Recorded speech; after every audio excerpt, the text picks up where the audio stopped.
In the morning, the sun blazed. Alice smiled. David Lieber dangled his watch over the crib. "See, baby? Something bright. Something pretty." "Sure, sure. Something bright. Something pretty." Alice smiled. She told him to go ahead, fly to Chicago. She'd be very brave. No need to worry. She'd take care of baby. Oh, yes, she'd take care of him all right. The airplane went east. There was a lot of sky, a lot of sun and clouds and Chicago running over the horizon.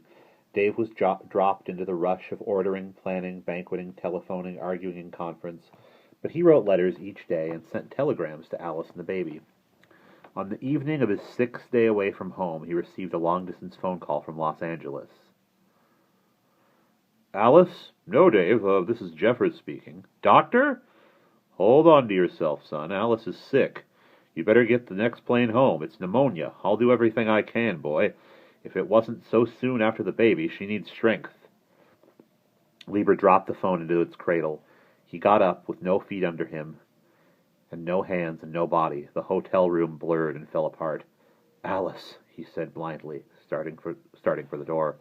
The propellers spun about, whirled, fluttered, stopped. Time and space were put behind. Under his hand, David felt the doorknob turn. Under his feet, the floor assumed reality.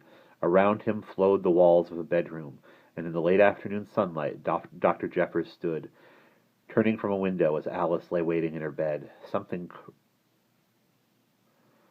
carved from a fall of winter snow. Then Dr. Jeffers was talking continually, gently, the sound rising and falling through the lamplight. A soft flutter, a white murmur of voice. "Your wife's too good of a mother, Dave. She worried more about the baby than herself." Somewhere in the paleness of Alice's face there was a sudden constriction which smoothed itself out before it was realized, and slowly, half smiling, she began to talk. And she talked as a mother should about this, that, and the other thing. The telling detail, the minute-by-minute and hour-by-hour report of a mother concerned with a dollhouse world and the miniature life of that world. But she could not stop. The spring was wound tight, and her voice rushed on to anger, fear, and the faintest touch of revulsion, which did not change Dr. Jeffers' expression, but caused Dave's heart to match the rhythm of this talk that quickened and could not stop. "The baby wouldn't sleep. I thought he was sick. He just lay, staring in his crib, and late at night he'd cry, so loud he'd cry, and he'd cry all night, and all night I couldn't quiet him, and I couldn't rest." Dr. Jeffers' head nodded slowly. "Tired yourself right into pneumonia. But she's full of sulfa now, and on the safe side of the whole damn thing." David felt ill. "The baby? What about the baby?" "Fit as a fiddle cock of the walk." "Thanks, doctor." The doctor walked off away and down the stairs, opened the front door faintly, and was gone. "David!" He turned to her frightened whisper. "It was the baby again." She clutched his hand. "I try to lie to myself and say that I'm a fool, but the baby knew I was weak from the hospital, so he cried all night every night, and when he wasn't crying, he'd be much too quiet. I knew if I switched on the light, he'd be there, staring up at me." David felt his body close in on itself like a fist. He remembered seeing the baby, feeling the baby awake in the dark, awake very late at night when baby should be asleep, awake and lying there, silent as thought, no crying, but watching from the crib. He thrust the thought aside. It was insane. Alice went on. "I was going to kill the baby. Yes, I was, when you'd been gone only a day on your trip. I went to his room and put my hands about his neck, and I stood there for a long time, thinking, afraid. Then I put the covers up over his face, and turned him over on his face, and pressed him down and left him that way, and ran out of the room." He tried to stop her. "No, let me finish," she said, hoarsely, looking at the wall. "When I left his room, I thought it simple. Babies smother every day. No one will ever know. But when I came back to see him dead, David, he was alive. Yes, alive. Turned over on his back, alive and smiling and breathing, and I couldn't touch him again after that. I left him there and I didn't come back. Not to feed him, or to look at him, or do anything. Perhaps the cook tended to him. I don't know. All I know is that his crying kept me awake, and I thought all through the night, and walked around the room, and now I'm sick." She was almost finished now. "The baby lies there and thinks of ways to kill me. Simple ways, because he knows I know so much about him. I have no love for him. There's no protection between us. There never will be. She was through. She collapsed inward on herself and finally slept. David Leiber stood for a long time over her, not able to move. His blood was frozen in his body. Not a cell stirred anywhere at all. The next morning, there was only one thing to do. He did it. He walked into Dr. Jeffers' office and told him the whole thing, and listened to Jeffers' tolerant replies. Let's take this slowly, son. It's quite natural for mothers to hate their children sometimes. We have a label for it: ambivalence, the ability to hate while loving. Lovers hate each other frequently. Children detest their mothers. Leiber interrupted. I never hated my mother. You won't admit it, naturally. People don't enjoy admitting hatred for their loved ones. So Alice hates her baby. Better say she has an obsession. She's gone a step further than plain, ordinary ambivalence. A cesarean operation brought the child into the world and almost took Alice out of it. She blames the child for her near death and her pneumonia. She's projecting her troubles, blaming them on the handiest object she can use as a source of blame. We all do it. She stumbles into a chair and curse the furniture, not our own clumsiness. We miss a golf stroke and damn the turf or the club or make of the ball. Or, if our business fails, we blame the gods, the weather, or luck. All I can tell you is what I told you before. Love her, finest medicine in the world. Find little ways of showing your affection. Give her security. Find ways of showing her how harmless and innocent the child is. Make her feel that the baby was worth the risk. After a while, she'll settle down. Forget about death and begin to love the child. If she doesn't come around in the next month or so, ask me.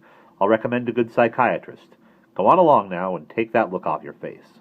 When summer came, things seemed to settle, become easier. Dave worked, immersed himself in office detail, but found much time for his wife. She, in turn, took long walks, gained strength, and played an occasional light game of badminton.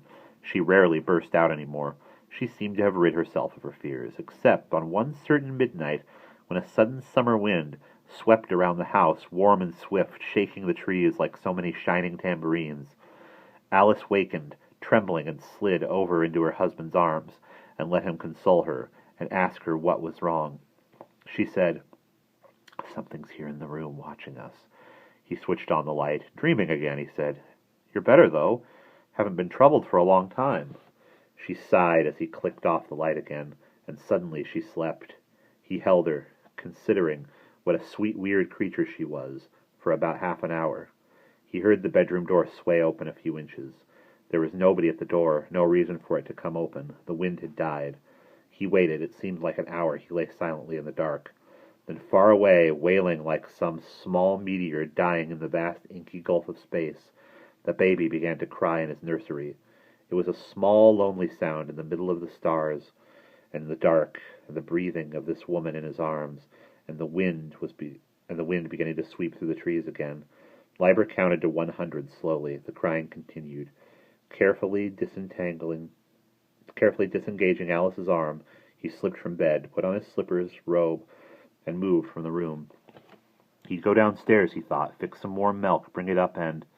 Blackness dropped out from under him. His foot slipped and plunged, slipped on something soft, plunged into nothingness. He thrust his hands out, caught frantically at the railing. His body stopped falling. He held, he cursed. The something soft that had caused his feet to slip rustled and thumped down a few steps. His head rang, his heart hammered at the base of his throat, thick and shot with pain. Why did careless people leave things strewn about a house? He groped carefully with his fingers for the object that had almost spilled him headlong down the stairs. His hand froze, startled. His breath went in. His heart held 1 or 2 beats. The thing he held in his hand was a toy, a large, cumbersome patchwork doll he had bought as a joke for the baby. Alice drove him to work the next day. She slowed the car halfway downtown, pulled to the curb, and stopped it. Then she turned on the seat and looked at her husband. I want to go away on a vacation. I don't know if you can make it now, darling, but if not, please let me go alone. We can get someone to take care of the baby, I'm sure, but I just have to get away. I thought I was growing out of this feeling, but I haven't. I can't stand being in the room with him. He looks up at me as if he hates me, too. I can't put my finger on it. All I know is I want to get away before something happens. He got out on his side of the car, came around, motioned for her to move over, got in. The only thing you're going to do is see a good psychiatrist, and if he suggests a vacation, well, okay. But this can't go on. My stomach's in knots all the time. He started the car. I'll drive the rest of the way. Her head was down. She was trying to keep back tears. She looked up when they reached his office building. All right, make the appointment. I'll go talk to anyone you want, David. He kissed her. Now you're talking sense, lady. Think you can drive home okay? Of course, silly. See you at supper time, then. Drive carefully. Don't I always? Bye. He stood on the curb, watching her drive off, the wind taking hold of her long, dark, shining hair. Upstairs, a minute later, he phoned Jeffers and arranged an appointment with a reliable neuropsychiatrist. The day's work went uneasily. Things fogged over, and in the fog he kept seeing Alice, lost and calling his name. So much of her fear had come over him, she actually had him convinced the child was in some way not quite natural. He dictated long, uninspired letters. He checked some shipments downstairs. Assistants had to be questioned and kept going. At the end of the day he was exhausted, his head throbbed, and he was very glad to go home. On the way down to the elevator he worked. What if I told Alice about the toy, the patchwork doll? I slipped on the stairs last night. Lord, wouldn't that back her off? No, I won't ever tell her. Accidents are, after all, accidents. Daylight lingered in the sky as he drove home in a taxi. In front of the house, he paid the driver and walked slowly up the cement walk, enjoying the light that was still in the sky and the trees. The white colonial front of the house looked unnaturally silent and uninhabited. And then, quietly, he remembered this was Thursday, and the hired help they were able to attain from time to time were all gone for the day. He took a deep breath of air. A bird sang behind the house. Traffic moved on the boulevard a block away. He twisted the key in the door. The knob turned under his fingers, oiled, silent. The door opened. He stepped in, put his hat on the chair with his briefcase, started to shrug off his coat when he looked up. Late sunlight streamed down the stairwell from the window. The top of the hall, where the sunlight touched, it took on the bright color of the patchwork doll, sprawled at the bottom of the stairs. He paid no attention to the toy. He could only look, not move, and look again at Alice. Alice lay in a broken, grotesque, pallid, gesturing angling of her thin body at the bottom of the stairs, like a crumpled doll that doesn't want to play anymore, ever. Alice was dead. The house remained quiet, except for the sound of his heart. She was dead. He held her head in his hands. He felt her fingers. He held her body, but she wouldn't live. She wouldn't even try to live. He said her name out many times, and he tried once again by holding her to him to give her back some of the warmth she had lost. But that didn't help. He stood up. He must have made a phone call. He didn't remember. He found himself suddenly upstairs. He opened the nursery door, walked inside, and stared blankly at the crib. His stomach was sick. He couldn't see very well. The baby's eyes were closed, but his face was red, moist with perspiration, as if he'd been crying long and hard. "She's dead," Lieber said to the baby. "She's dead." Then he started laughing, low and soft and continuously, for a long time, until Dr. Jeffers walked in out of the night and slapped him again and again across the face. "Snap out of it! Pull yourself together!"